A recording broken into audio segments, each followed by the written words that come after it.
Hi,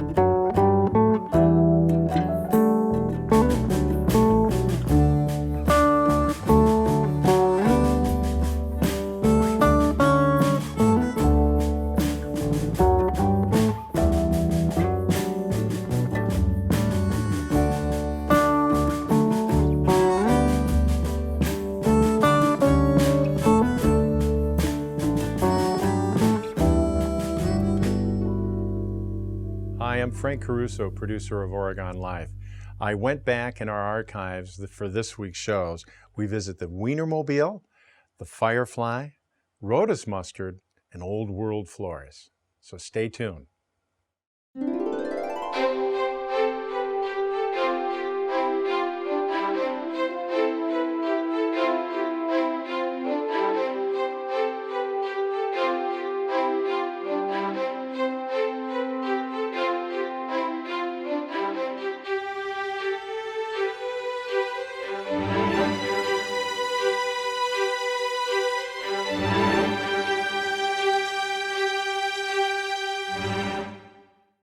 So this episode's a fun one. I had heard about the Wienermobile possibly coming to town, so I staked myself out at the fire department, and there they arrived. This is a really cool story.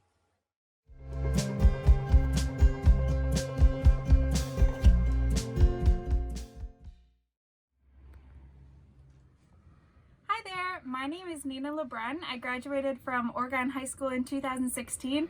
I lived my whole life in Oregon, and now I am on the road going all over the hot dog highways of America driving the Oscar Mayer Wienermobile.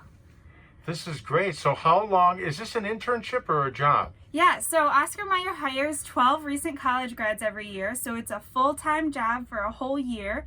Your first year out of school, I graduated from Bethel University in May this past spring. I'll be on the road until June of next year. And it's a full year. Yep. What are the criteria to get the job? Well, typically they are looking for PR, marketing, communications majors, anything like that.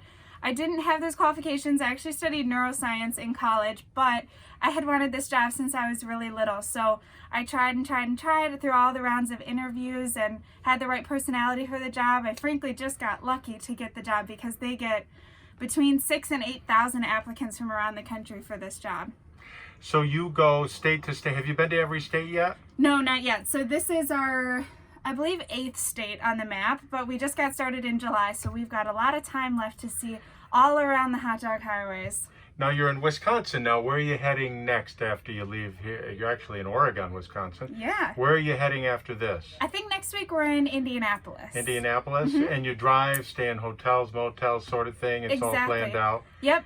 A lot of times people ask if we sleep here in the Wienermobile, and we tell them, no, it's not a weenie bago, so we sleep in hotels at night. And you got some funny catchphrases for yourself and your partner who drives with you here. Now your on the road name is? My hot dogger name is Nina Wiener. My partner's name is Barb, and her hot dogger name is Barbecue. Barbecue.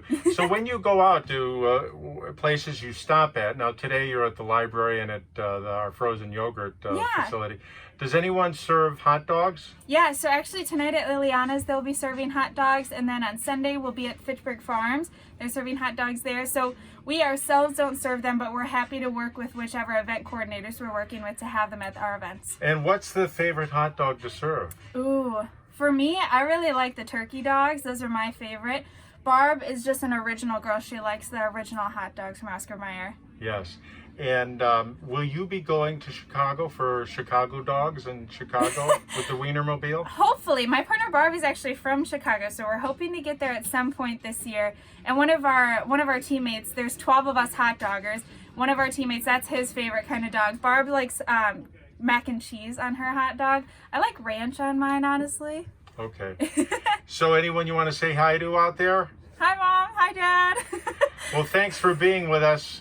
We'll get you visiting here, and you're about to wash the Wienermobile. Yeah, we're here at the Oregon Fire Station. We're going to get it all shined up for our visits today. Okay. Thank you. Thanks a lot. Oh, I wish I were an Oscar Mayer wiener. That is what I truly like to be. 'Cause if I were an Oscar Mayer wiener, everyone would be in love with me.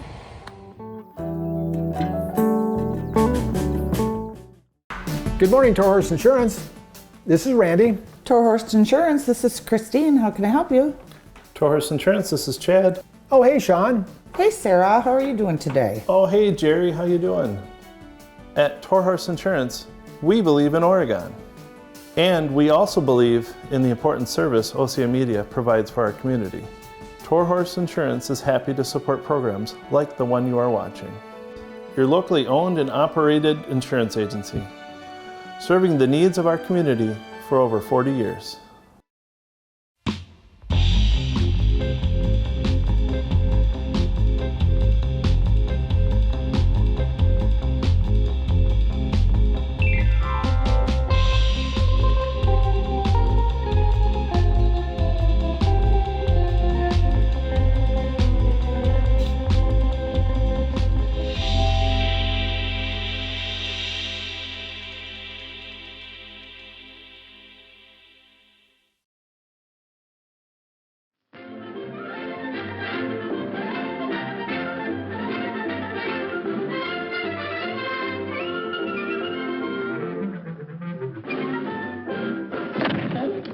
I oughta. You oughta what? Feed me! You can talk. I got a talking plant. I wonder if there really are people on Mars. Well, who knows?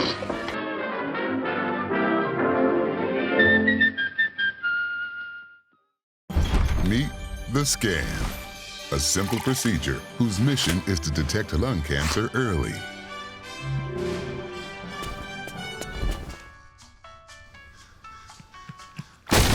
I'm here to save you. But I feel fine. That's great, but you may still be at high risk for lung cancer. Oh man, that's a new fence. If you smoke, early detection could save your life. Learn more at savedbythescan.org.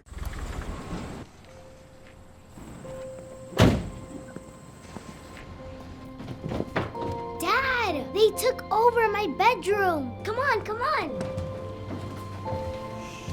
Okay, Dad. 1, 2, 3. Dad!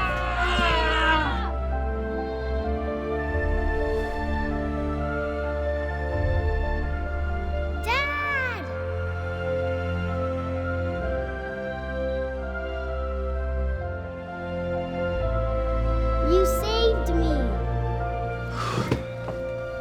Dad? Are you okay? I'm fine, dear.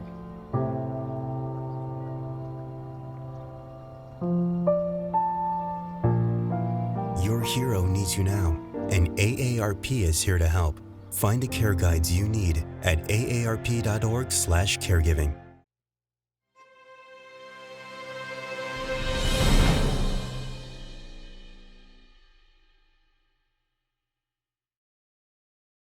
In this episode, I spent 2 nights at the Firefly watching how cinnamon rolls are made. Let me tell you, it's quite a process, but they are delicious. Enjoy this next episode.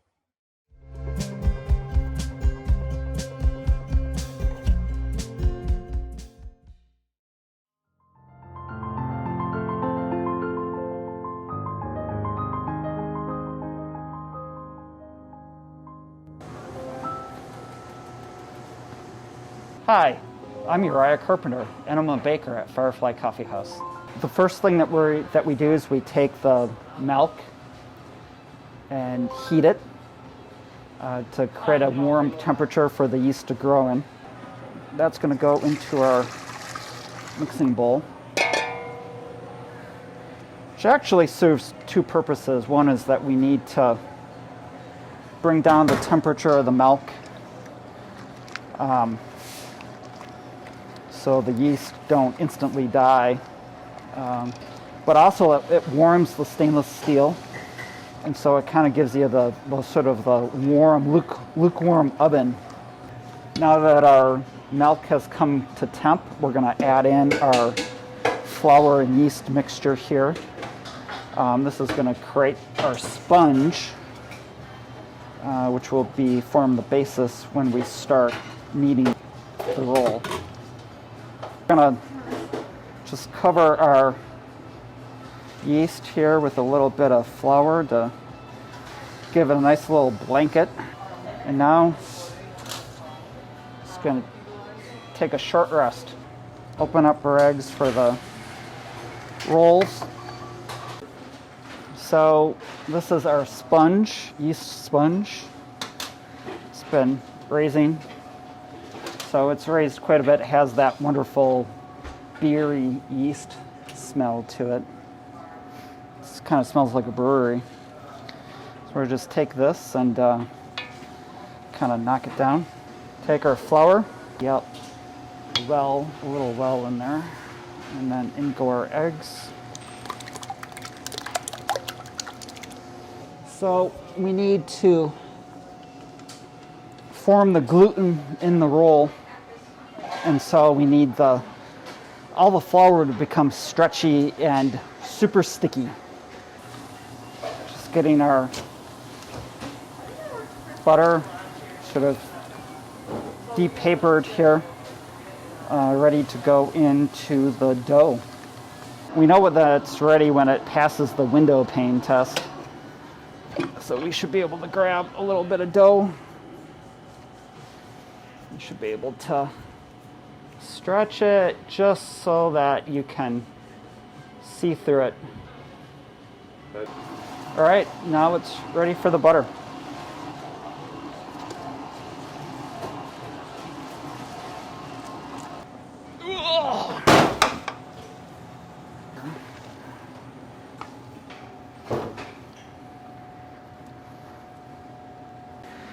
So we'll rise all the way and fill up this entire container. Before we leave for the night, we'll kind of punch it down, flip it over, and then this whole container goes in the refrigerator. We'll see you in the morning, first thing.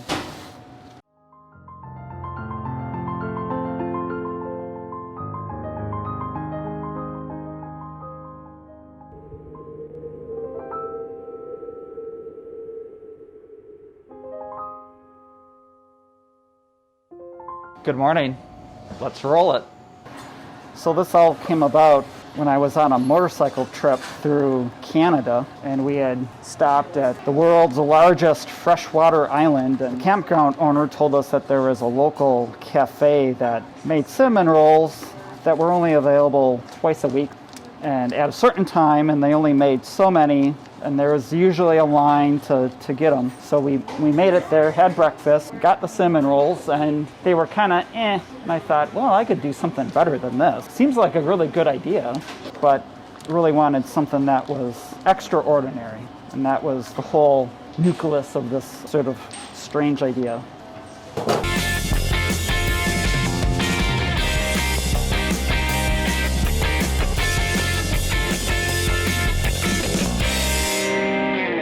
All right, it's rolled out. Now we've added the butter, cinnamon, sugar, and we're ready to roll her up.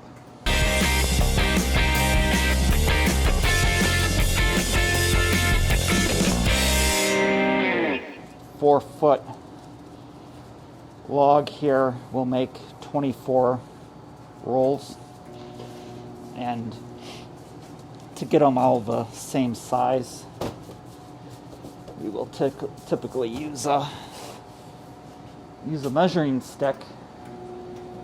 This is what a friend of ours calls the dough baby, which is the MP. So this is the staff roll that we bake for them.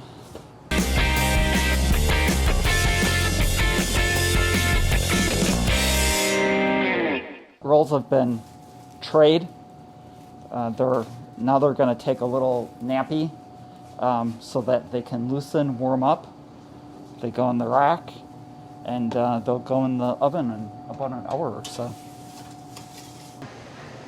All right, they've had their little baby nap, so they're ready to go into the oven to be baked up. All right, we'll see you in a little bit. All right, there they are, looking beautiful and raised and golden brown. Yeah. So we're going to start the cream cheese frosting, which is cream cheese, a little bit of butter, and we'll put some powdered sugar in to bring it all together. And away she goes.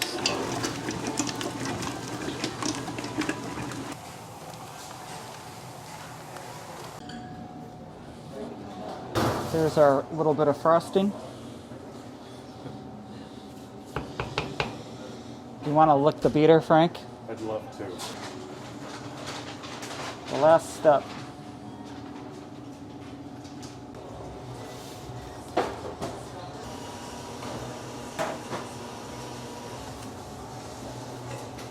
For everyone's health, we only make these once a week. Another half hour, then another half hour. It's like running a marathon 4 times in a row.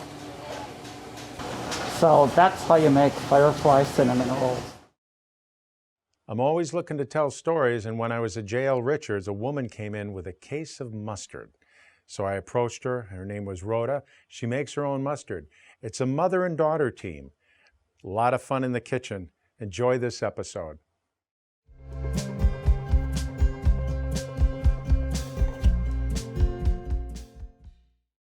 I started Rhoda's Mustard back 5 years ago. A lady that my husband used to work with made mustard, and she gave me the recipe. She decided that she was too old to make it anymore. So she told me I could do what I wanted with it. My first thought was I kept it for 2 years, then I put it on Facebook and thought, we'll just see if anybody's interested, and it's really blossomed since. The process starts where you have eggs, sugar, dry mustard, and vinegar. Combine that, and then you put it on the stove, and you cook this until it thickens. What I'm doing is I'm putting this, after I boil the mustard and then it thickens, I put it in this container, and then I have to put it in the freezer to cool it. And then once it's cool, then I can add it to the mayo. So once I pour this into this pan, I put it in the freezer so it will cool.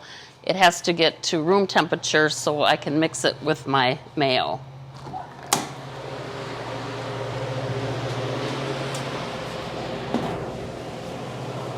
I'm very honored that Sugar River Pizza had confronted me because they want they want to support local businesses. They make a bacon Swiss sandwich over there, and they also have it on pretzel bites. It's really good. Here at Sugar River Pizza, we chose to use a local product called Rhoda's Mustard.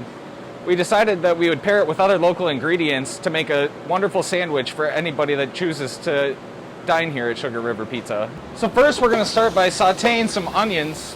Then we're going to add some bacon and some Canadian bacon from Musingers. We're going to toast our bread, and then we're going to add a generous layer of Rhoda's mustard, some Deppler Swiss, and some tomatoes. The sandwich is very popular. It sells very well. It really makes for a great meaty sandwich. That's the bacon Swiss at Sugar River Pizza. I'm thankful for Edelweiss for letting me use their kitchen. I came about this kitchen due to my brother. He was the president here on the board of the golf course. He recommended that I come over here and talk to the people, and they've been very, very good. And so now I make it in here, and it's a lot easier than having the $50,000 kitchen at home. It takes 4 of these for each batch that I've making. So I put the mayo in a mixing bowl. I used to not help my mom as much, but I kind of, well, this is my, second time of actually coming in, but it's just fun, and you feel like you've done something productive, and just seeing how much people love Rhoda's Mustard and how widespread it's gotten in the, kind of Madison, southern Wisconsin area is awesome. And I like it on Dots pretzels. It's really good on sandwiches. Yeah. And it's just kind of fun because it's something my mom and I can do and laugh, as you can see. Once it gets the consistency where you can see that all the mayo has been mixed in with the mustard powder vinegar mixture, and this is an arm workout. Okay, I think this is good, Mom. So After we do a hand mix, we use the electric mixer to make sure it's really mixed up good. So now we've mixed the mayo with the mustard mixture that we've boiled and cooled. Now we're going to fill the jars. After that, we put a lid on her and a ring. They're not sealed, so they need to be kept in the refrigerator. Today I will be making 121 pints. Thank you for watching Oregon Life.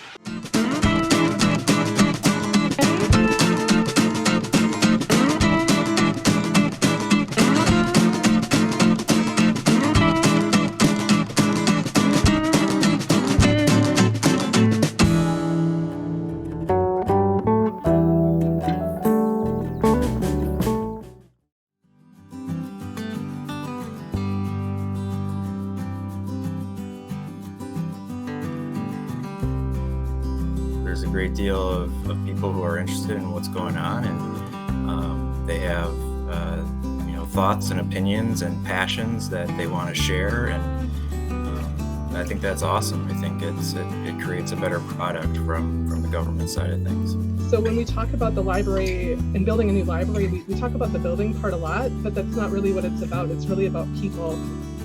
We're not really just building a library, we're building community, and people and our community members are really at the heart of that.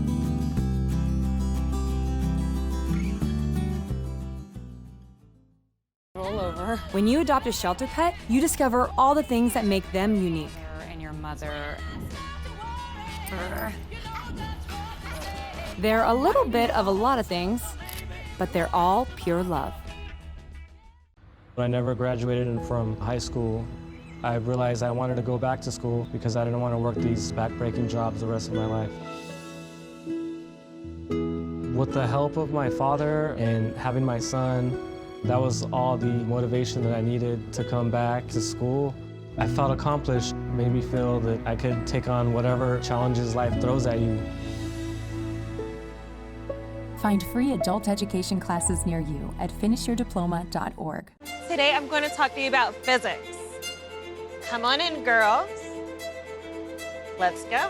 This is the first rocket to get humans to Mars. Really tall. I'm a rocket structural engineer, designing and building parts of the rocket.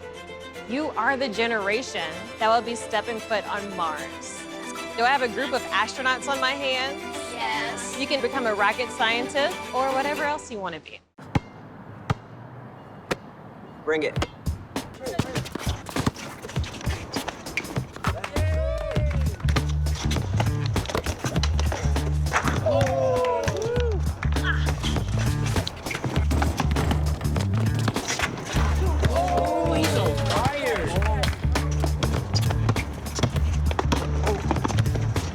Time out, guys. I'm late to dinner. My mom's gonna kill me. Catch you guys later. Mom wants us home. Okay.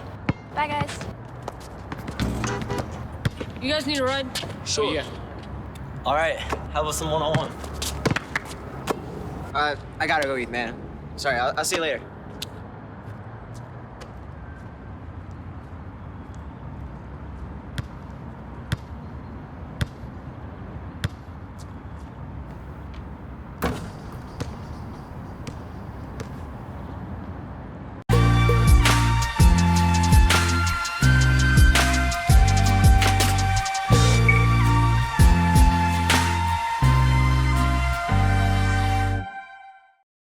My neighbors had some beautiful wood floors installed, so I contacted the gentleman who installed them, and that's Old World Wood Floors. And we're going to see how they're installed, polished, and delivered to a brand new home. Enjoy this episode.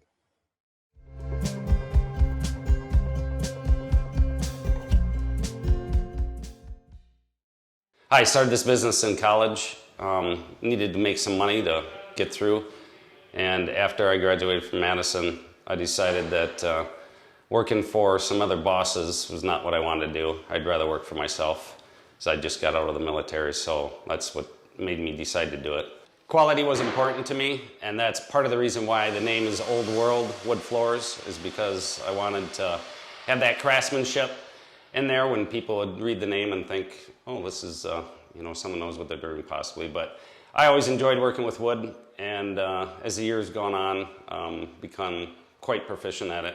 And I really enjoy keeping the customer happy, so end result is you have to do a great job the first time.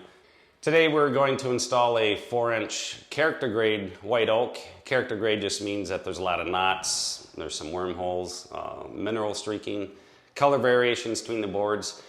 So I really like white oak because it is very flexible and as far as what colors we can do with it.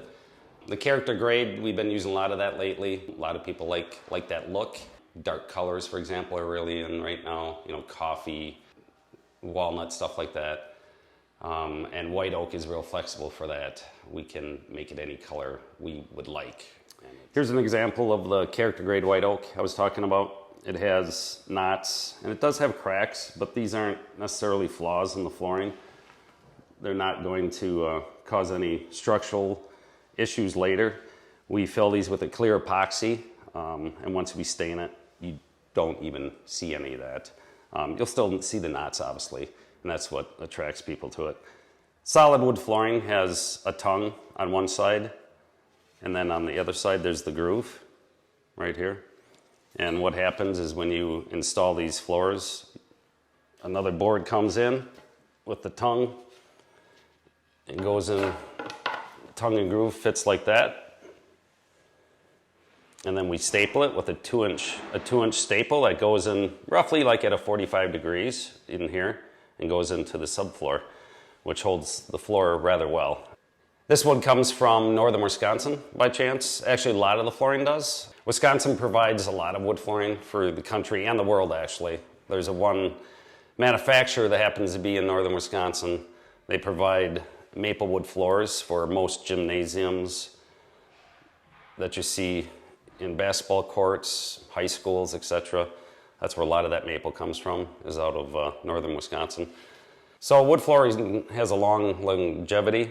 It will last 100 plus years. We are still sanding floors up on campus, for example, that are over 100 years old. And we get calls all the time to sand these floors. So this is a great flooring to put in.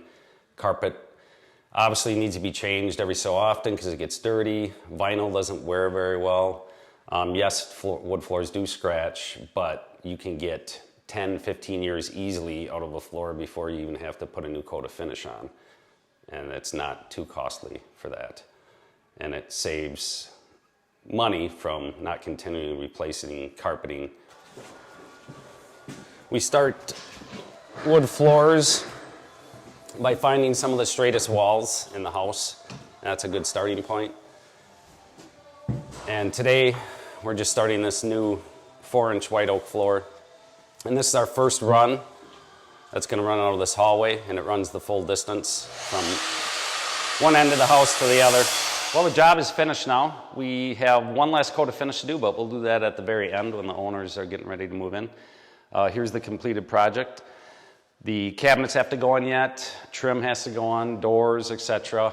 And then that'll be about a month from now, and then we will come back and do one more coat of finish, and then the owners move right in. So that's where we're at now, but we started originally with bare floors. We started installing the wood floors. That took us about 2 days. My sander came, and that took about 2 days, 3 days with finish, and then we're covering the floors today. And once again, these floors are white oak, character grade, 5-inch. The owners decided to go with a light gray color on their floor. The wood is from northern Wisconsin. Over 30 years, we've installed floors, literally thousands at this point. Marty with Old World Wood Floors, thanks for watching the show, and take care. Hi everyone, it's Frank again. Before I leave, I want to thank everyone for supporting Community Access TV, and a special thank you to Torhorst Insurance. Tune in again next week for new episodes. Take care everyone. Have a great day.